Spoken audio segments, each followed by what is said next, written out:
ഇനി പഠിക്കാൻ പോകുന്നത് very very important topic. Okay, so soil as A 3-phase system. അതായത് സോയിലിനെ നമ്മൾ 3 phase ഉള്ളൊരു സിസ്റ്റമായിട്ട് കൺസിഡർ ചെയ്യുന്നു. അതായത് soil mass consisting of solid particles, water and air. അപ്പോൾ സോയിൽ മാസിൻ്റെ അകത്ത് ആരൊക്കെയുണ്ട്? സോളിഡ് പാർട്ടിക്കിൾസും ഉണ്ട്, വാട്ടറും ഉണ്ട്, എയറും ഉണ്ട്. സോ ഇവർ 3 പേരുള്ളത് കൊണ്ടാണ് soil as A 3-phase system എന്ന് നമ്മൾ പറയുന്നത്. അതായത് സോയിൽ മാസ് ഉണ്ട്, ആ സോയിൽ മാസിൻ്റെ അകത്ത് ഈ പാർട്ടിക്കിൾസ് കിടപ്പുണ്ട് അല്ലേ, സോളിഡ് പാർട്ടിക്കിൾസ് കിടപ്പുണ്ട്. അപ്പോൾ ഈ സോളിഡ് പാർട്ടിക്കിൾസ് കിടക്കുമ്പോൾ അതിൻ്റെ ഇടയ്ക്ക് എന്ത് വരും? വോയിഡ്സ് ഉണ്ടല്ലേ, അല്ലെങ്കിൽ ആ ഒരു സ്പേസ് ഉണ്ട്. അപ്പം ആ സ്പേസിൻ്റെ ഇടയ്ക്ക് എയർ ആണ് ഫില്ല് ചെയ്ത് നിൽക്കുന്നത്. സംടൈംസ് വാട്ടർ, ഒരു മോയ്സ്ചർ കണ്ടന്റ് അബ്സോർപ്ഷൻ ഉണ്ടെങ്കിൽ അതും അവിടെ ഉണ്ടാവും. അപ്പോൾ ഈ സോയിൽ നമ്മളൊരു 3-phase സിസ്റ്റം എന്ന് പറയുമ്പോഴും അതിനെ തന്നെ നമുക്ക് 2ആയിട്ട് ക്ലാസിഫൈ ചെയ്യാം: വെറ്റ് സോയിൽ അല്ലെങ്കിൽ ഡ്രൈ സോയിൽ. ഇതിൽ വെറ്റ് സോയിൽ ആണെങ്കിൽ അതിനെ നമ്മൾ സാച്ചുറേറ്റഡ് സോയിൽ എന്ന് പറയും. അതിൻ്റെ അകത്ത് ഈ പറഞ്ഞ പോലെ സോളിഡ് പാർട്ടിക്കിൾസും അതിൻ്റെ ഇടയ്ക്കത്തെ ആ വോയിഡ്സ് കംപ്ലീറ്റ് ആയിട്ടും വാട്ടറും മാത്രമേ ഉള്ളൂ. അതാണ് വെറ്റ് സോയിൽ അല്ലെങ്കിൽ saturated soil. Then dry soil എന്ന് പറയുമ്പോൾ എന്താ? അതിൻ്റെ അകത്ത് സോളിഡ് പാർട്ടിക്കിൾസും അതിൻ്റെ ഇടയ്ക്കത്തെ ആ വോയിഡ് സ്പേസിൽ എയർ മാത്രം ഫില്ല് ചെയ്തിരിക്കുകയാണ്. അതിൻ്റെ അകത്ത് വാട്ടറും ഇല്ല, വാട്ടർ കണ്ടന്റും ഇല്ല. ക്ലിയർ ആണോ? സോ ഇനി ആ ഒരു ഫിഗർ നോക്കുക. അതിൻ്റെ അകത്ത് ആ ഒരു സോളിഡ് മാസ്, നമ്മൾ സോയിൽ മാസ് എടുത്ത് വെച്ചിരിക്കുന്ന കാണിക്കുന്നുണ്ട് ഫസ്റ്റ് ഫിഗർ. സോ അതിൻ്റെ ഇടയ്ക്ക് വോയിഡ് സ്പേസസ് ഉണ്ടെന്ന് പറയുന്നു അല്ലേ, അതും കാണിച്ചിട്ടുണ്ട്. ആ വോയിഡ് സ്പേസിൻ്റെ അകത്താണ് എയറും വാട്ടറും ഒക്കെ ഫില്ല് ചെയ്തിരിക്കുന്നത്. അതിന് രണ്ടാമത്തത് പാർഷ്യലി സാച്ചുറേറ്റഡ് സോയിൽ, അതായത് പകുതി സാച്ചുറേറ്റഡ് ആയിട്ടുള്ള സോയിൽ. അപ്പം അതിൻ്റെ അകത്ത് എന്തൊക്കെ വരും? സോളിഡ് ഉണ്ട്, ദെൻ ആ സോളിഡ് പാർട്ടിക്കിൾസിൻ്റെ ഇടയ്ക്കത്തെ സ്പേസിൽ വാട്ടറും ഉണ്ട്, എയറും ഉണ്ട്. രണ്ടാമത്തെ അടുത്ത നെക്സ്റ്റ് ഫിഗർ നോക്കുക. That is fully saturated soil, അതായത് കംപ്ലീറ്റ് ആയിട്ട് സാച്ചുറേറ്റഡ് ആയി. അതായത് ആ സോളിഡ് പാർട്ടിക്കിൾസിൻ്റെ അകത്തുള്ള വോയിഡ്സിൻ്റെ അകത്ത് എല്ലാം കംപ്ലീറ്റ് ആയിട്ട് വാട്ടർ ഫില്ല് ചെയ്തു. പിന്നെ അവിടെ എയറിനിരിക്കാൻ സ്ഥലമുണ്ടോ? ഇല്ല. അപ്പൊ അതാണ് സാച്ചുറേറ്റഡ് സോയിൽ. ദെൻ ഏറ്റവും ലാസ്റ്റ് ഫിഗർ നോക്കുക. That is dry soil. അതെന്ന് പറയുമ്പോൾ സോളിഡും അതിൻ്റെ ഇടയ്ക്കത്തെ ആ ഒരു വോയിഡ് സ്പേസസ് ഫുൾ എയർ ആണ് ഇരിക്കുന്നത്. മോയ്സ്ചർ കണ്ടന്റ് 0% ആണ്. ക്ലിയർ ആണല്ലോ? ഇതാണ് ആ ഒരു soil as A 3-phase system എന്ന് പറയുന്നത്. സോ നെക്സ്റ്റ് വീണ്ടും അതിൻ്റെ ഒരു സ്കീമാറ്റിക് ഡയഗ്രാം, അതായത് നമുക്ക് ഡെറിവേഷനും പ്രോബ്ലം ഒക്കെ ചെയ്യാൻ വേണ്ടിയിട്ട് ആവശ്യമുള്ളൊരു ഫിഗറാണിത്.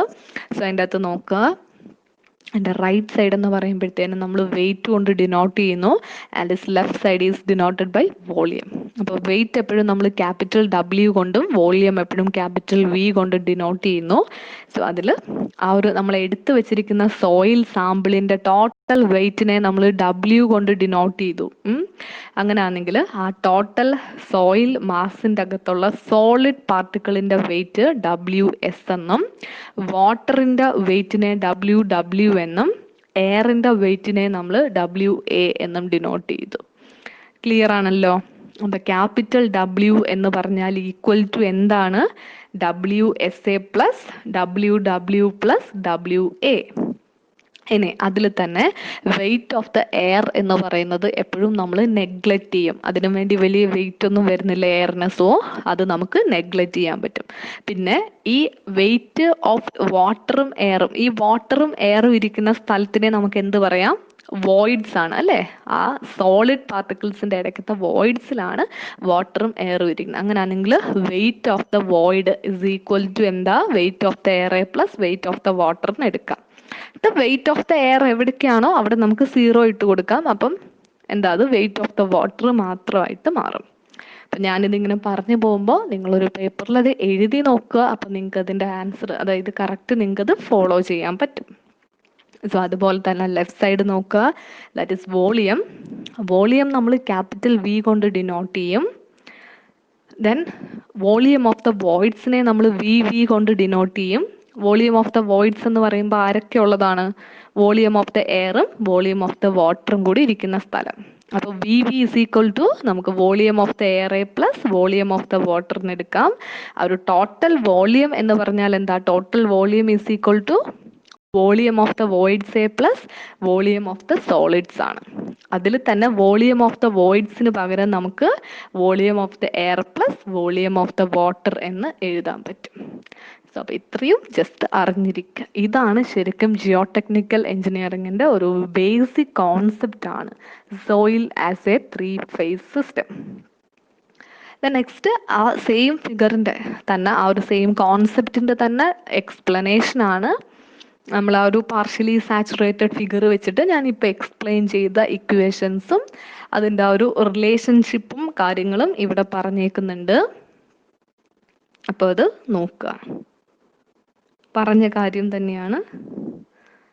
So we can move to the next slide. Next engineering properties of soil. ഇതും ഇമ്പോർട്ടൻ്റ് ആണ്, സ്ഥിരം ചോദിക്കുന്ന ക്വസ്റ്റ്യൻ ആണ് എഞ്ചിനീയറിംഗ് പ്രോപ്പർട്ടീസ് ഓഫ് സോയിൽ.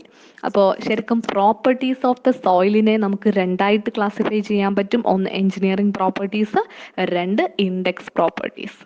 അതിൽ എഞ്ചിനീയറിംഗ് പ്രോപ്പർട്ടീസ് എന്ന് പറയുമ്പോഴത്തേനും നമ്മുടെ ഒരു കൺസ്ട്രക്ഷൻ നടക്കുന്ന സമയത്ത് നമ്മൾ കൺസിഡർ ചെയ്യുന്ന പ്രോപ്പർട്ടീസ് ആണ്. അതായത് നമുക്ക് വേണ്ടി ഈ ഒരു കൺസ്ട്രക്ഷൻ നടക്കുമ്പോൾ ആസ് എ സിവിൽ എഞ്ചിനീയർ നമ്മൾ എന്തൊക്കെ കൺസിഡർ ചെയ്യും അല്ലേ? അതിൻ്റെ ആ ബേസിസിൽ എന്തൊക്കെ നമ്മൾ കൺസിഡർ ചെയ്യണം എന്നുള്ളതിൻ്റെ ആ ഒരു ബേസിസ് അതാണ് ഈ എഞ്ചിനീയറിംഗ് പ്രോപ്പർട്ടീസ് എന്ന് പറയുന്നത്. അപ്പോൾ അത് നമ്മൾ കൺസിഡർ ചെയ്യുന്ന ഫാക്ടേഴ്സ് ആണ് ഒന്ന് പെർമിയബിലിറ്റി, രണ്ട് ഷിയർ സ്ട്രെങ്ത്, മൂന്ന് കംപ്രസിബിലിറ്റി. ഈ മൂന്ന് കാര്യങ്ങളും അറിഞ്ഞിരുന്നാൽ മാത്രമാണ് നമുക്ക് ഒരു സ്ഥലം, ഒരു ഗ്രൗണ്ട് അല്ലെങ്കിൽ ഒരു ഫീൽഡ് നമുക്ക് കൺസ്ട്രക്ഷന് സ്യൂട്ടബിൾ ആണോ അല്ലേ എന്ന് പറയാൻ പറ്റത്തുള്ളൂ. അപ്പം അതാണ് നമുക്കൊരു ഫീൽഡ്, ഒരു ഗ്രൗണ്ട് കൺസ്ട്രക്ഷന് വേണ്ടിയിട്ട് സ്യൂട്ടബിൾ ആണോ എന്ന് ഡിഫൈൻ ചെയ്യാൻ വേണ്ടുന്ന പ്രോപ്പർട്ടീസിനെയാണ് നമ്മൾ എഞ്ചിനീയറിംഗ് പ്രോപ്പർട്ടീസ് എന്ന് പറയുന്നത്. And they are permeability, shear strength and compressibility. അതിൽ പെർമിയബിലിറ്റി എന്ന് പറഞ്ഞാൽ എന്താ? ഈ ഒരു ടേം നിങ്ങൾക്ക് കേട്ട് പരിചയമായിട്ടുള്ളൊരു ടേം ആണല്ലേ പെർമിയബിലിറ്റി. എന്താണ് പെർമിയബിലിറ്റി? സോ പെർമിയബിലിറ്റി എന്ന് പറയുമ്പോഴത്തേനും ഈ ഒരു സോയിലിൻ്റെ property of soil to transmit water and air. വാട്ടറിനെ അല്ലെങ്കിൽ എയറിനെ, നോർമലി നമ്മൾ എയർ പറയാറില്ല, വാട്ടർ. ഈ വാട്ടറിനെ ട്രാൻസ്മിറ്റ് ചെയ്യാനുള്ള സോയിലിൻ്റെ ആ ഒരു പ്രോപ്പർട്ടീനെയാണ് നമ്മൾ പെർമിയബിലിറ്റി എന്ന് പറയുന്നത്.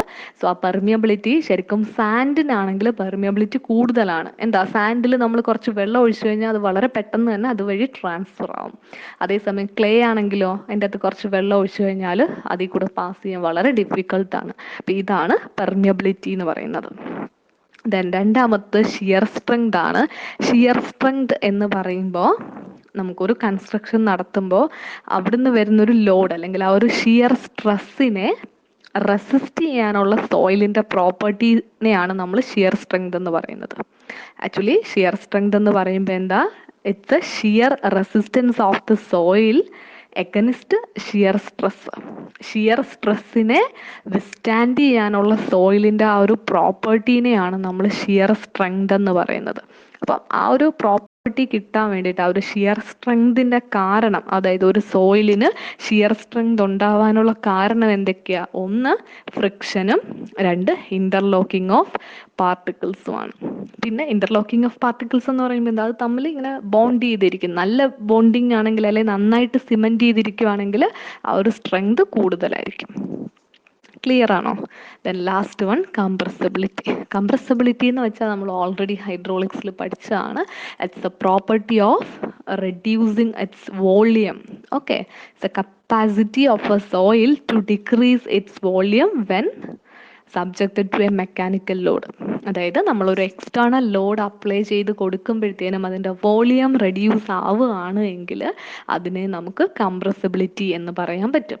അതായത് ഇപ്പം നമ്മൾ പഠിച്ചു, ഒരു സോയിൽ സാമ്പിൾ എടുത്തു കഴിഞ്ഞാൽ അതിൻ്റെ അകത്ത് സോളിഡ് പാർട്ടിക്കിൾസ് മാത്രമല്ല എയറും വാട്ടറും ഉണ്ട് അല്ലേ? അപ്പം നമ്മൾ ഒരു എക്സ്റ്റേണൽ ലോഡ് അപ്ലൈ ചെയ്ത് കൊടുക്കുമ്പോൾ എന്ത് പറ്റും?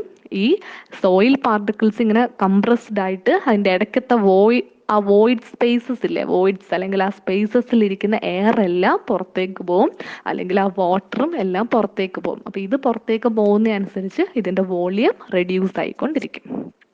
ഇത് ക്ലിയർ ആണല്ലോ?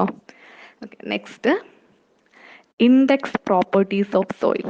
അപ്പോൾ ഈ ഇൻഡെക്സ് പ്രോപ്പർട്ടീസ് ഓഫ് സോയിൽ എന്ന് പറയുമ്പോൾ എന്താ, നമുക്ക് സോയിലിനെ ക്ലാസിഫൈ ചെയ്യാൻ വേണ്ടിയിട്ട്, അല്ലേ, സോയിലിനെ ക്ലാസിഫൈ ചെയ്യാൻ വേണ്ടിയിട്ട് അല്ലെങ്കിൽ ഏതൊക്കെ ടൈപ്പ് ഓഫ് സോയിലാണ് അതെന്ന് ഐഡൻറ്റിഫൈ ചെയ്യാൻ വേണ്ടിയിട്ടാണ് നമ്മൾ ഇൻഡെക്സ് പ്രോപ്പർട്ടീസ് യൂസ് ചെയ്യുന്നത്, അല്ലേ. അതായത് ഇൻഡെക്സ് പ്രോപ്പർട്ടീസ് എന്ന് പറയുമ്പം is a type of property അല്ലെങ്കിൽ the property of soil that help in identification and classification of soil. അതായത് ഇപ്പോൾ കുറച്ച് സോയിൽ എടുത്ത് തരുന്നു, ഇപ്പം ആ സോയില് സാൻഡ് ആണോ, ക്ലേ ആണോ, ബ്ലാക്ക് സോയിലാണോ, റെഡ് സോയിലാണോ, ലാറ്ററൈറ്റ് ആണോ, ഇതേത് ടൈപ്പ് സോയിലാണ് എന്ന് നമുക്ക് ഐഡൻറ്റിഫൈ ചെയ്യാനും അതിനെ ക്ലാസിഫൈ ചെയ്യാനും വേണ്ടിയിട്ട് നമ്മൾ ലിസ്റ്റ് ഔട്ട് ചെയ്ത് വെച്ചേക്കുന്ന അല്ലെങ്കിൽ എക്സ്പെരിമെൻ്റ് ചെയ്യാൻ പോകുന്ന കുറച്ച് പ്രോപ്പർട്ടീസിനെയാണ് നമ്മൾ ഇൻഡെക്സ് പ്രോപ്പർട്ടീസ് എന്ന് പറയുന്നത്. അപ്പം നോക്കിക്കേ, ആ സ്ലൈഡ് നോക്കുക. ഇൻഡെക്സ് പ്രോപ്പർട്ടീസ് ഏതൊക്കെയാണ്? 5 ഇൻഡെക്സ് പ്രോപ്പർട്ടീസ്, അതിലെ മേജർ ഇമ്പോർട്ടൻ്റ് ആയിട്ടുള്ള 5 ലിസ്റ്റ് ഔട്ട് ചെയ്തിട്ടുണ്ട്. That is index properties. First one is water content, then specific gravity, consistency, field density and particle size distribution, ഇല്ലേ. അപ്പം ഈ 5 ഇൻഡെക്സ് പ്രോപ്പർട്ടീസ് ഉണ്ട്. അതിൻ്റെ കൂടെ തന്നെ അടുത്തൊരു കോളത്തിൽ എന്താണ്, ഡിറ്റർമിനേഷൻ മെത്തേഡ് പറയുന്നുണ്ട്. അതായത് ഈ ഇൻഡെക്സ് പ്രോപ്പർട്ടീസ് നമ്മൾ എങ്ങനെ ഡിറ്റർമൈൻ ചെയ്യും, എങ്ങനെ നമ്മൾ കണ്ടുപിടിക്കും, എന്നിട്ട് ആ കണ്ടുപിടിക്കുന്ന റിസൾട്ടിൻ്റെ ബേസിൽ, ഈ പ്രോപ്പർട്ടി കണ്ടുപിടിച്ചതിന് ശേഷം അതിൻ്റെ ബേസിൽ എങ്ങനെ നമ്മൾ സോയിൽ സാമ്പിളിനെ ക്ലാസിഫൈ ചെയ്യും. ഇതാണ് നിങ്ങളുടെ ജിയോ ടെക്നിക്കൽ എഞ്ചിനീയറിംഗ് ലാബ് എന്ന് പറയുന്നത്. അപ്പോൾ ഈ ഇൻഡെക്സ് പ്രോപ്പർട്ടീസും നമ്മുടെ എഞ്ചിനീയറിംഗ് പ്രോപ്പർട്ടീസും നമ്മൾ ലാബിൽ കണ്ടുപിടിക്കും. സോ അതിൻ്റെ കാൽക്കുലേഷൻസ്, ഗ്രാഫും പിന്നെ ഈ പറഞ്ഞ പോലെ സോയിൽ ഐഡൻറ്റിഫിക്കേഷൻ, ക്ലാസിഫിക്കേഷൻ, ഇതൊക്കെ നമ്മൾ ലാബിൽ ചെയ്യും. അപ്പം നോക്കിക്കേ, വാട്ടർ കണ്ടന്റ് കണ്ടുപിടിക്കാനുള്ള മെത്തേഡ്സ് ആണ് oven drying method, sand bath method, alcohol, calcium carbide method, pycnometer, radiation, torsion balance method, ഇങ്ങനെ കുറേ അധികം മെത്തേഡ്സ് ഉണ്ട്. പക്ഷെ അതിൽ മോസ്റ്റ് കോമൺ ആയിട്ട് യൂസ് ചെയ്യുന്ന മെത്തേഡാണ് ഓവൻ ഡ്രൈയിങ് മെത്തേഡ്. അപ്പം നമ്മൾ ലാബിൽ ചെയ്യുന്നതും ഓവൻ ഡ്രൈയിങ് മെത്തേഡ് ആയിരിക്കും. Then next one specific gravity. So ഈ സ്പെസിഫിക് ഗ്രാവിറ്റി നമുക്ക് പൈക്കണോമീറ്റർ വെച്ചിട്ടും അതുപോലെ സ്പെസിഫിക് ഗ്രാവിറ്റി ബോട്ടിൽ അല്ലെങ്കിൽ ഡെൻസിറ്റി ബോട്ടിൽ വെച്ചിട്ടും ചെയ്യാൻ പറ്റും.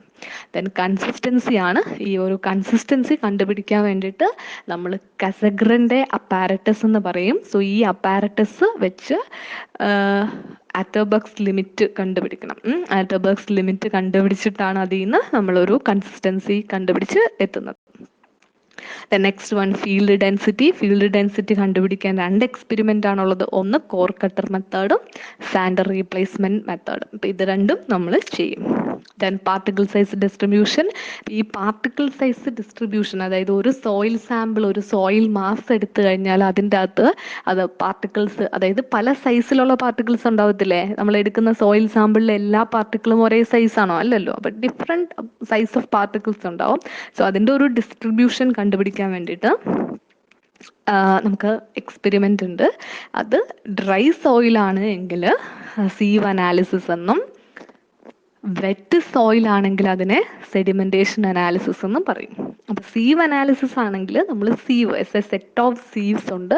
ആ സെറ്റ് ഓഫ് സീവ്സ് വെച്ചിട്ട് നമ്മൾ ചെയ്യുന്നു.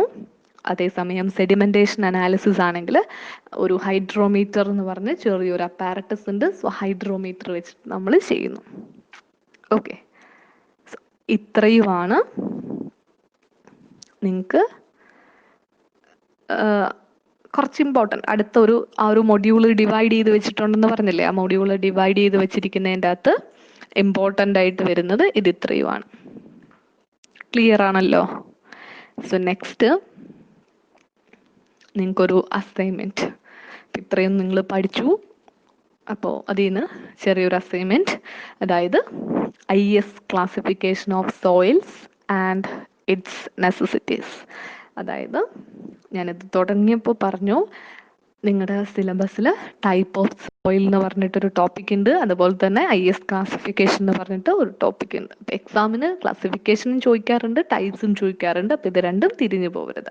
സോ IS ക്ലാസിഫിക്കേഷൻ എന്താണെന്ന് എഴുതുക. ദെൻ അതിൻ്റെ നെസസിറ്റീസ്, അതിൻ്റെ ആവശ്യകത, എന്തിനു വേണ്ടിയിട്ടാണ് ഈ സോയിലിനെ ഇങ്ങനെ ക്ലാസിഫൈ ചെയ്ത് വെച്ചിരിക്കുന്നത്. അപ്പോൾ എല്ലാത്തിനെയും സോയിലിന് കോമൺ ആയിട്ട് വിളിച്ചാൽ പോരെ? അല്ലാതെ എന്തിനാണ് ഇതിനെ sand, clay, laterite, red soil ഇങ്ങനെ പല പേരിട്ട് വിളിക്കുന്നത്. അതാണ് ആ ഒരു ക്ലാസിഫിക്കേഷൻ്റെ ആവശ്യകത എന്താണ്, ആൻഡ് ആ ക്ലാസിഫിക്കേഷൻസ് എന്താണ്. അപ്പം ഇതാണ് നിങ്ങളുടെ അസൈൻമെൻറ്റ്. ഓക്കെ.